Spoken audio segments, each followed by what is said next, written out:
Nikhil, well, welcome to Eastern Eye. You've been playing for a long time, since you were the age of 4. And you really learned the craft through Ustad Alauddin Khan. How did that come about? I went to Maiha to my guru, Baba Alauddin Khan Sahib, when I was about 16 years of age. As early as that?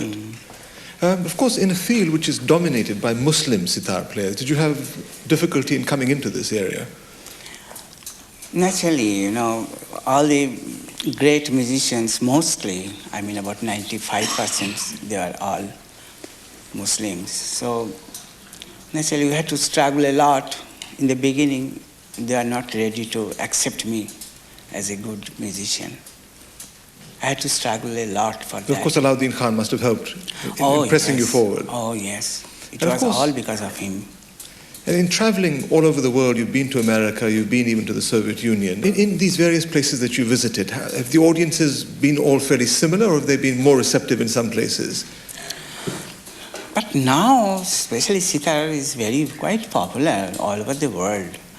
So, of course, particularly America, since I think 56, so many great musicians are visiting that country till now. The audience has really differed, but in America they were the most receptive, you think? Most receptive, yes.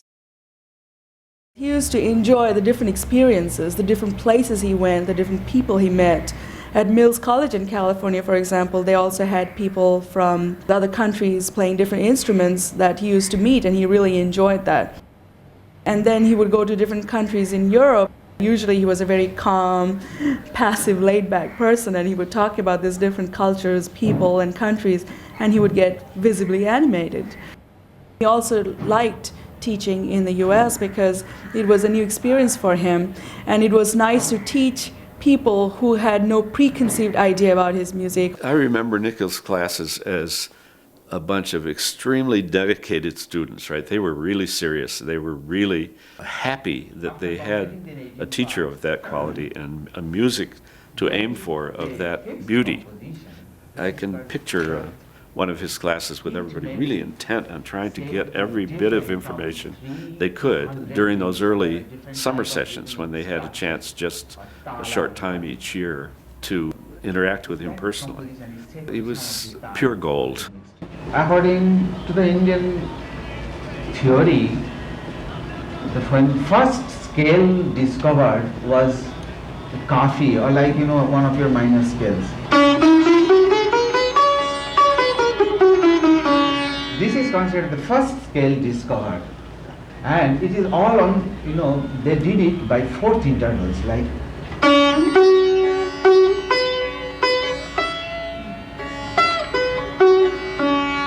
every fourth, fourth note. Again, this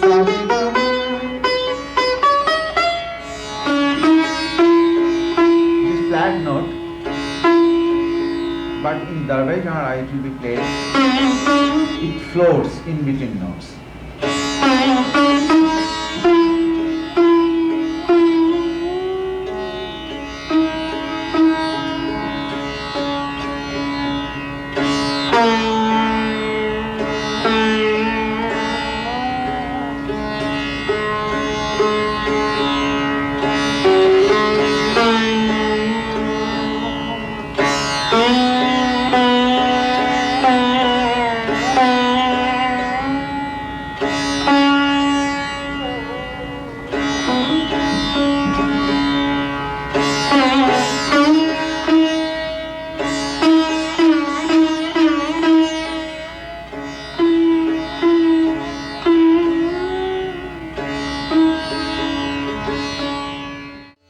Nikhil Da was very approachable. He had a jocular style of teaching that was very appealing to American students.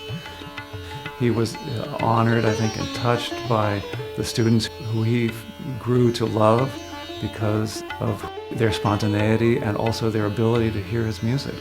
This for him was a revelation that there were people outside of the culture. There were aficionados who went beyond the bounds of being Indian or being Bengali even, who could follow his music and be touched by it, deeply touched.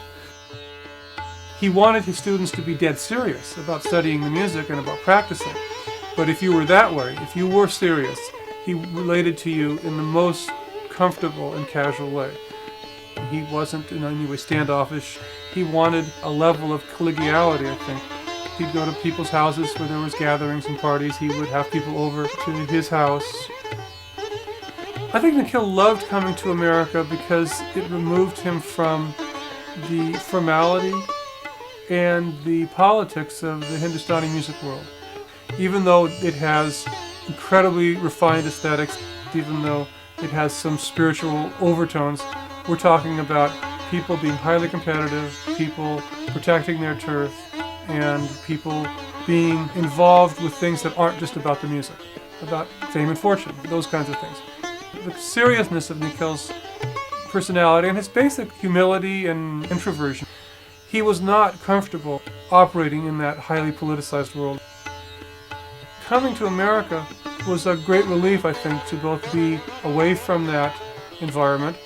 He certainly enjoyed the devotion of his American students, and he could be a teacher to those American students without the very formalized guru-student relationship that would have been required if he had students in India. He said consistently that he wouldn't take students in India because he didn't want the responsibility of being a guru in the Indian sense.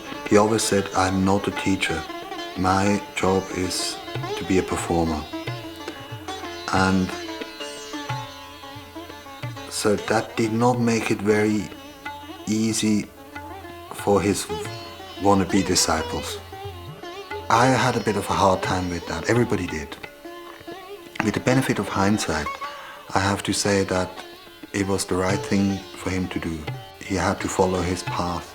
What he wanted to achieve, his commitment was so great that it really would leave no room for him to be a teacher in the traditional sense.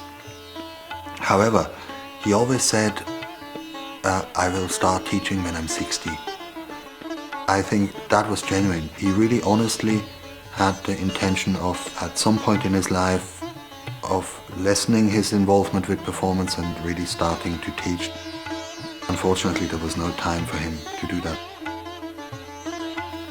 The way to learn from him was simply to sit there and watch him practice.